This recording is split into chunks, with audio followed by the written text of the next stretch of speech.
You're on 94.1 FM 3WBC with Jerry Guirguis presenting Downtown, everything's waiting for you. Downtown. And now here's Jerry Guirguis, 94.1 FM 3WBC, the voice of the Inner East. Hang around and let your problems surround you. There are movie shows downtown. Maybe you know some little places to go to where they never close.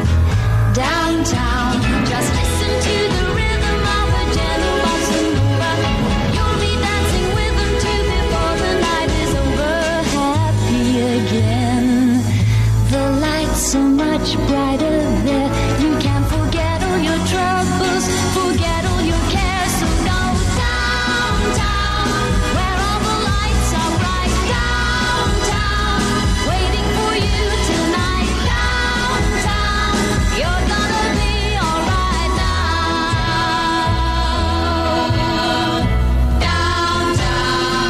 Downtown. Welcome to 94.1 3WBC. That's Downtown with Jerry Guirguis. And tonight, my special guest is Lydia Khalil, author of Rise of the Extreme Right. Lydia's is well known as an exciting and insightful writer, and also providing a thought-provoking fact check by Lowy Institute, an independent, nonpartisan international policy think tank. And this book is published by Penguin Specials. Lydia Khalil is a research fellow at the Lowy Institute and an associate research fellow at Deakin University. Recognised expert on terrorism and extremism, worked for the White House Office of Homeland Security, US Department of Defense, New York Police Department, Boston Police Department, Council on Foreign Relations, and frequently appeared on ABC TV Q&A. Lydia Khalil, author, Rise of the Extreme Right. Welcome to 94.1 3WBC. Thank you. Thanks so much for having me, Jerry. It's an absolute pleasure. Let me just get stuck into a couple of the questions I've jotted down. Now, in your book, you've listed a few extreme right groups in your book. First question, if I may, have you now given the extreme right groups legitimacy and the impetus that they're needing to exist? Well, I certainly hope not. I think I think your question though points to a tension in discussing and talking about and reporting and writing on extremist groups, whether they be from any persuasion, because what these groups are seeking is really amplification, which means that they want people talking about them and they want people reporting on them and they want vehicles for their messages and propaganda to be heard. And now that can be done through a variety of ways, through their own social media, through mainstream reporting, through other writings and things. But it's also really important for all of us to understand and know about these groups and to really examine what it is that they're after, because after all, they are an aspect of our society, one that can sometimes be violent, and we have to understand the challenges and the threats that they pose. So I think there's a way to talk about and write and research and cover these groups in the media in a responsible way.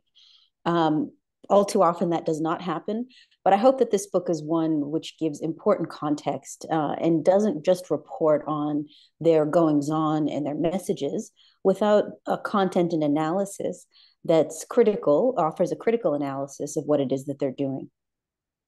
Now, having read the book, and it's an easy book to pick up and read it thoroughly in one go, but I had to have two goes at it, and then I admittingly, only because I just wanted to pick up on so many things that you've detailed. The first thing that came to my mind was that safety that came to my mind. Do you and your family now need protection? And now, and how's all that material that's in the book isn't classified as a national security issue? Well, thankfully, no. Don't feel like I've been particularly targeted. I'm not certainly not the only person that's written about this group. Although, having said that, you know, people like myself who do follow and write about these movements and assess them critically, I've seen my name in their, social media channels and whatnot. And so, you always have to be mindful of those things, but you can't let it stop you from engaging with this issue and assessing it critically. That being said, I unfortunately do have colleagues who have been targeted at a much harsher level than I've experienced personally. And I think that that's kind of part and parcel in doing this work. You do have to have a certain amount of courage in facing these, because these are really important issues. We can't cede ground to people who are extremists and who are seeking to harm society. And so one deals with a particular set of risks, and you try to mitigate that as best as you can. Just on the second part of the question, if this material isn't classified as a national security issue, the question, how is all of that isn't? Well, all of my research into this book was in the open source. So meaning I have not accessed any classified information. I don't actually have any access to classified information. I don't work for the government. I don't hold a security clearance. But there is a vast amount of information that you can get from the open source just by observing their own writings, by speaking to members of these groups themselves, by newspaper reporting, by social media analysis of what's going on. So there's a lot of information that's out there that's not classified, that's not just the purview of government. I think some of this research work that I do and other colleagues who work in academia and who work in the media does help inform some of the working of government, but it's not any classified material that I've delved into. It's stuff that's actually readily accessible, and anyone can actually access it. You've mentioned, Asio, that we're concerned about Australians joining the conflict in Ukraine and linking with the outfits such as Azon Semeniaka. My question to you, Lydia, is why is Asio now concerned, and how's that different from Australians in the past joining the foreign fighters of Syria and Iraq? Well, I think the movement in Ukraine that you might be referring to is the Azov Battalion, or in iterations of the Azov Battalion. Now, the Azov Battalion is a far-right militia that grew out of the first part of the conflict in Ukraine around 2014 and 2015, around the invasion of Crimea by Russian forces. Now, I want to be really careful, actually, in talking about the Azov Battalion and far-right extremist groups in Ukraine, because on the one hand, there is actually a propaganda push by Russia in its invasion of Ukraine to frame Ukraine as a hotbed of far-right extremism, and they use that to justify their illegal invasion and attempted occupation of Ukraine. That's not accurate. However, there are small subgroups like the Azov Battalion who do operate, who have attracted a lot of transnational attention and who seek to make transnational links among other far-right actors. And it's a concern particularly for, any country that's sending foreign fighters to fight there, or that is allowing people to go, or at least not making it illegal for them to go fight for these groups, because one, we don't know who they're encountering. They may or may not be fighting for Azov. If they are, they're developing a combat skill set, which could be used to perpetrate violence in other locations. They're making important transnational connections and gaining experiences fighting in those contexts, which then can be dangerous later on. And we know from previous research that foreign fighters in other contexts have contributed to the growth of extremist movements within their home countries. And so that's where a lot of the risks lie. Now, I see the same risks in individuals going to fight for Azov and other far-right militias, as I did with those who are going to fight for jihadist organizations in the past. The difference is that the Australian government actually doesn't have prohibitions like we did with those going to Syria. And so there's a bit of a discrepancy there, because it's actually not illegal to fight in Ukraine, because others have gone on to fight actually for the Foreign Legion that they've established and, you know, for other unconcerning groups, so to speak. But I think it does remain a concern, and it's a concern for the security agencies. I just want to go back to something that globally we recently, on 1st of May, Lydia, we all around the world, we celebrated the International Labour Day, and that was, again, 1st of May, 23. Up in Brisbane, they participated in the rallies, which was different from what was held in Victoria. Let me just make a few comments as an observant. A large number of different union groups marched up Brunswick Street in Fortitude Valley, and they set up tents and barbecue stations at the Brisbane Showgrounds. And you make reference to, in your book, to the CFMEU, which is the Construction, Forestry, Maritime, Mining and Energy Union. The question I have, do you see a link between this stable union group and the rise of the extreme right? No, actually, I don't at all. So I discussed the CFMEU in my book in a sense that they were actually targeted by anti-lockdown protesters during the COVID pandemic. And I think a lot of your listeners would remember that episode. There was a diverse array of actors in that demonstration, participating in that violent protest. Some of them were far-right extremists, although not all of them. And I discussed how the union was targeted in those violent protests. But no, I don't see an explicit link between the union movement and the far right.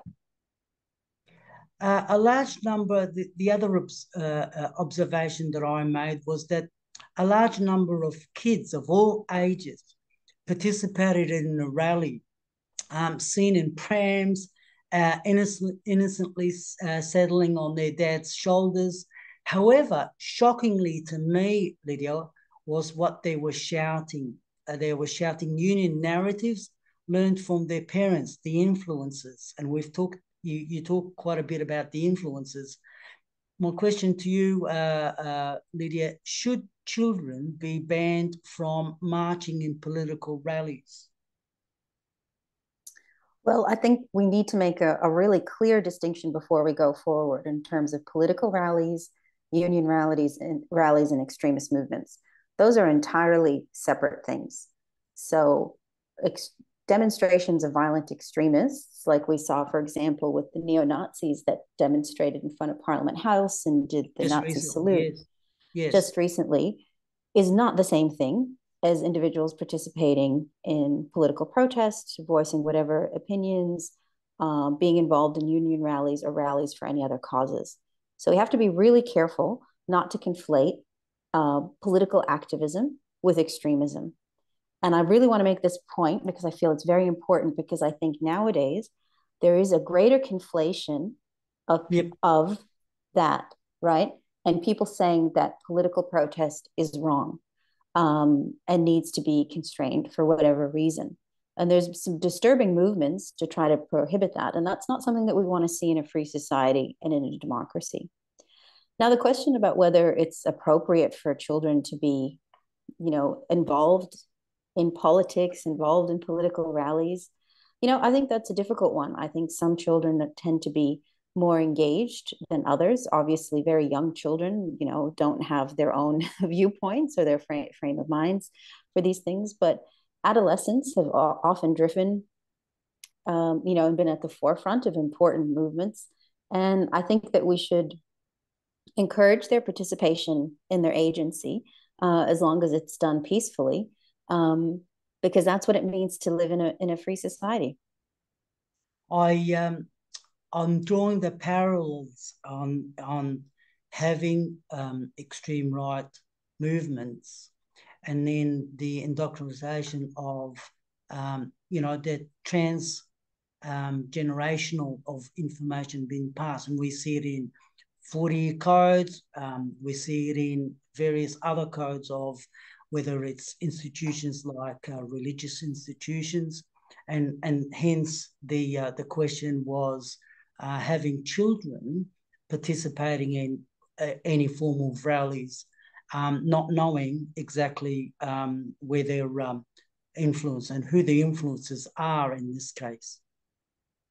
Yeah, well, I think you're asking a pretty deep philosophical question around the influence of children and how and whether we do and which institutions influence them and how much of parental background and history and views should influence children. And so I think that that's a bigger one that goes, far beyond the topic at hand, but an important one to consider.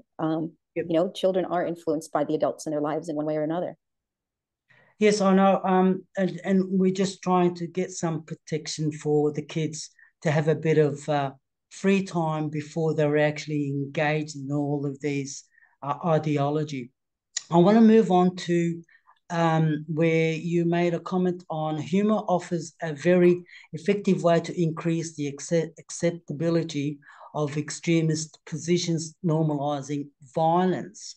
The question I have for you again, Lydia, would be, when does free speech by influencers is interpreted as an extreme right directive? Yeah, that is a great question. And that's a very, very blurry line. And I think it's something that, everybody who deals and examines these issues grapples with. When I talked about the role of humor and the way that some of these actors communicate online, is that oftentimes they deploy it as a kind of a coding device, and a way to kind of bring together and signify insider communities. So if you're in on the joke, then you're part of that community. And it's a way to kind of bring in belonging to people who do that.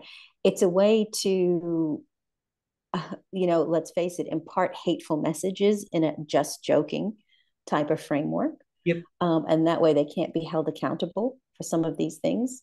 And so humor can be a very powerful device, whether we're talking about extremists or in any form of communication. But for extremists, particularly on the far right, it serves a number of purposes. I just, adding on to that, if I may, is it acceptable when a comedian or a satirist slangs a minority group or an individual, and does this behavior whitewash extremists and their views?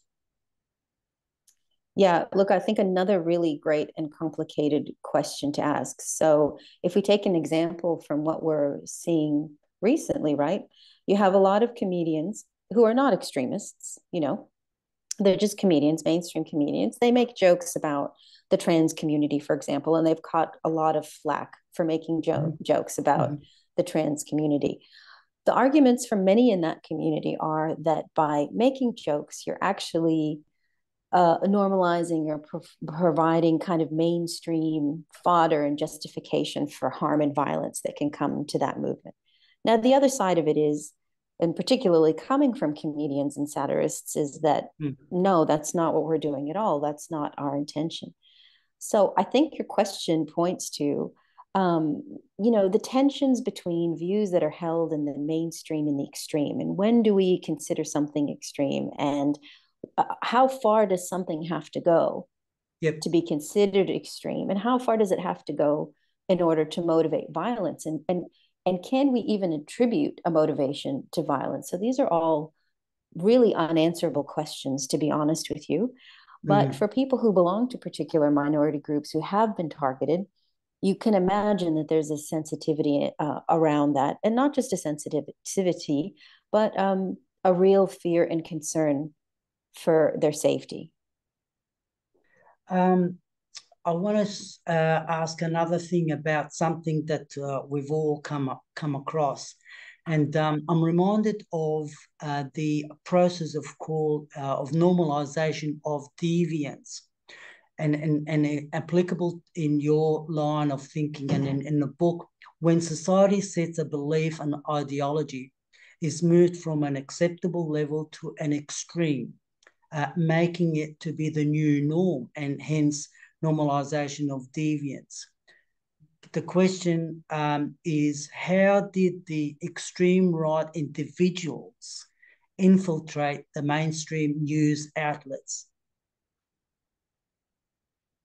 Well, infiltrate, I think, is a strong word. I think if your listeners have heard of something called the Overton window, that might be a better way of trying to conceptualize and think about how some extreme views get into the mainstream.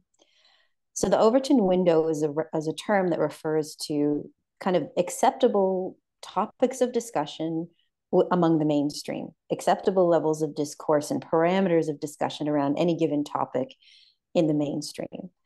And so when you expand the Overton window, you're widening what is considered generally acceptable. And I think what some extremists have done, and particularly far-right actors, they've been successful at expanding the Overton window around what is acceptable discourse, perhaps around race, immigration, gender diversity, all of those hot button issues that they kind of, touch upon. Yeah. And that's how some of these ideas can get into the mainstream and develop their own kind of manifestations. Oh, I was also thinking along the lines when people like QAnon infiltrated the mainstream news outlets by getting a job. By getting a job within mainstream outlets? Yes, absolutely. Yeah, and there's also, individual people who, work in the media, who hold particular viewpoints, and, they push their kind of editorial lines and things like that. So that's certainly something that happens, which, goes to show you the importance of maintaining objective, investigative, fact-based journalism. Yep, absolutely. Yep, here. Just last question, and I'm very grateful that you've allocated the time. If I can just focus on QAnon, they has injected itself into the US political parties, also included Murdoch's empire. I want to apply that to Australian question. Has that taken place in Australian government? Well, thankfully, we don't see the level of QAnon influence in the Australian government and political parties like we have in the United States. So, for example, in the US, there have been quote unquote QAnon candidates that have been elected, meaning candidates who have believed in the QAnon conspiracy theory who've been elected. We have not had that here yet. However, there is a healthy QAnon believing community in Australia. And if your listeners are interested in finding out more of that, I did a recent webinar with an expert on QAnon who talked about some of this stuff.